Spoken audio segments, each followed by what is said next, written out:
Welcome to my channel science with nature. দেখো, আজকের যে বিষয়টা আলোচনা করবো সেটা বুঝতে পারছো তোমরা, সেটা হচ্ছে মিশ্রণের উপাদানের পৃথককরণ। আজকে যে বইটা নিয়ে আলোচনা করছি সেটা হচ্ছে ভট্টাচার্য ব্রাদার্স, সরকার ও ঘোষ লেখক। পেজ নাম্বার হচ্ছে 121 পেজ। আর প্রশ্নের মানটা কি 1 নম্বর, এটাও শর্ট প্রশ্নগুলো আমরা নিয়ে আলোচনা করব। আগের ভিডিওটি দেখেছো তোমরা, সেটা হচ্ছে ওটা হচ্ছে তোমার ভট্টাচার্য মাইতি গাঙ্গুলি ছিল তোমার ছায়া প্রকাশনী বই। এবার আজকে যেটা নিয়ে আলোচনা সেটা হচ্ছে ভট্টাচার্য ব্রাদার্স। দেখো, এই বইয়ের প্রশ্নগুলো একবার দেখে নাও প্রথমে। যদি না কারো কাছে এই বই যদি না থাকে তার প্রশ্নগুলো দেখে নাও, এটা স্ক্রিনশট নিয়ে রাখতে পারো। দেখো, প্রথমে এই পেজটা দেখে নাও। আচ্ছা, এইটুকু অংশটা প্রথমে দেখো, এটুকু স্ক্রিনশট আগে নিয়ে নিতে পারো। আমি পুরোপুরি আসবে কি? হ্যাঁ, এটা পুরোপুরি ডান দিকটাও চলে আসছে, এই পর্যন্ত আছে। এটা তোমরা এক গায়ে স্ক্রিনশট নিতে পারো। তারপর নিচে এইটুকু অংশটুকু আছে, এইটুকু। ঠিক আছে, তাহলে এবার দেখো প্রশ্নগুলো নিয়ে আলোচনা করবো আমরা। দেখে নাও, প্রথম যে প্রশ্নটা আছে, প্রথম প্রশ্নটা কী আছে?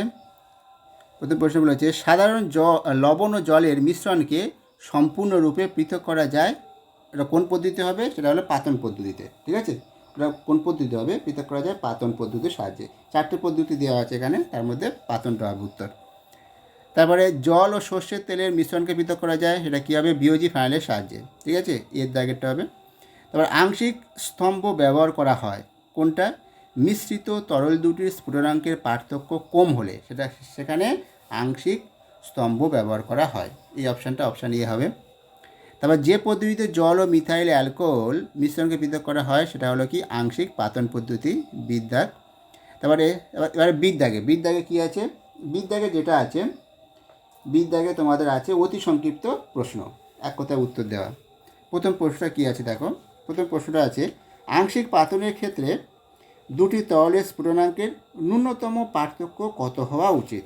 দেখো, এখানে ন্যূনতম পার্থক্যটা হবে 10 ডিগ্রি সি এর কম হওয়া উচিত। ঠিক আছে, এটা তোমাদের একটু, যদি তোমরা এই বইটা যদি যাদের কাছে আছে মানে ভট্টাচার্য ব্রাদার্স, সেখানে যে পার্থক্যটা দেওয়া আছে ন্যূনতম পার্থক্য, আর ভট্টাচার্য গাঙ্গুলির বই যে বইটা দেওয়া আছে, ভট্টাচার্য মাইতি গাঙ্গুলি ছায়া প্রকাশনী, একটু ডিফার হতে পারে। ঠিক আছে, তোমরা এই 10 ডিগ্রি সিটা লিখবে, এটা লিখলে অসুবিধা নেই। মানে এইটা দেওয়া আছে তোমার ভট্টাচার্য মাইতি, আর ভট্টাচার্য ব্রাদার্সে যেটা দেওয়া আছে সেটা 25 ডিগ্রি সি থেকে, আর আরেকটা দেওয়া আছে তোমার রেঞ্জটা, তোমার যেটা বলছি, যেটা দেওয়া আছে রেঞ্জটা মানে 15 থেকে 20, 15 থেকে 20-র মধ্যে থাকলে, তার মানে ন্যূনতম কত বলেছে? মানে এই 10 ডিগ্রি সির কম, তাহলে এটুকু বললে হবে। ঠিক আছে, এইটাই, এটা বললে। আর কেউ যদি এই বইয়ের মতো বলে সেটাও বললে কোনো অসুবিধা নেই। আচ্ছা, এবার পরবর্তী যে প্রশ্নটা সেটা হচ্ছে, দেখো পরবর্তী প্রশ্ন কী আছে, যে জল ও বেঞ্জিনের মিশ্রণকে কোন পদ্ধতিতে পৃথক করবে? জল ও বেঞ্জিনের মিশ্রণকে কোন পদ্ধতিতে পৃথক করবে? দেখো, জল ও বেঞ্জিনের মিশ্রণকে বিওজি ফাইনালের সাহায্যে আমরা পৃথক করব। ঠিক আছে, পৃথক করা যাবে জল ও বেঞ্জিনকে।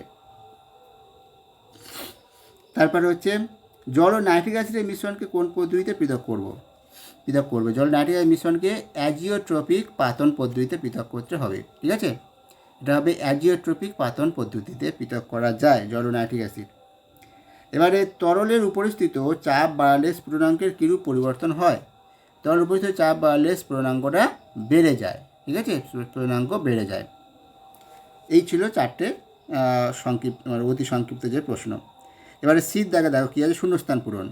বলেছে ড্যাশকে তলসোনা বলে, ওটা হবে পেট্রোলিয়ামকে তলসোনা বলে। তারপর ড্যাশ পদ্ধতিতে জলীয় দ্রবণ থেকে চিনিকে পৃথক করা যায়, জলীয় দ্রবণ থেকে। তাহলে পাতন পদ্ধতিতে জলীয় দ্রবণ থেকে চিনিকে পৃথক করা যায়। তারপর প্রশ্নটা আছে, পেট্রোল ও জলের মিশ্রণকে ড্যাশ দ্বারা পৃথক করবে? পেট্রোল ও জলের মিশ্রণকে বিওজি ফাইনালের সাহায্যে পৃথক করব। ঠিক আছে, তাহলে ইথানলের স্ফুটনাঙ্কটা কত? ইথানলের স্ফুটনাঙ্ক হলো 78.2 ডিগ্রি সি। ঠিক আছে, এটাই। এবার ডির দাগে আছে বামস্তম্ভ ও ডামস্তম্ভ, কী কী হবে দেখে নাও উত্তরটা।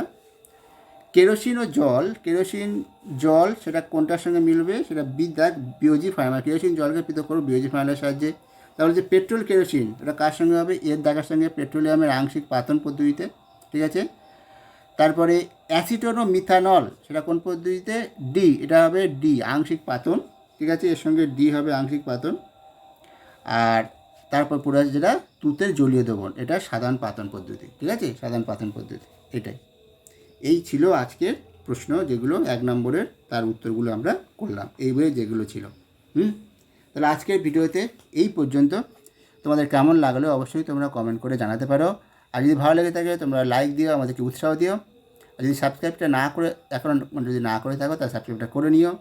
এই ধরনের ভালো ভালো ভিডিও তোমাদের জন্য নিয়ে আসবো। আর তোমার যদি কোনো প্রশ্ন থাকে জানার, সেইগুলো তোমরা কমেন্ট করে জানাতে পারো। আজকে এই পর্যন্ত, ভালো থেকো।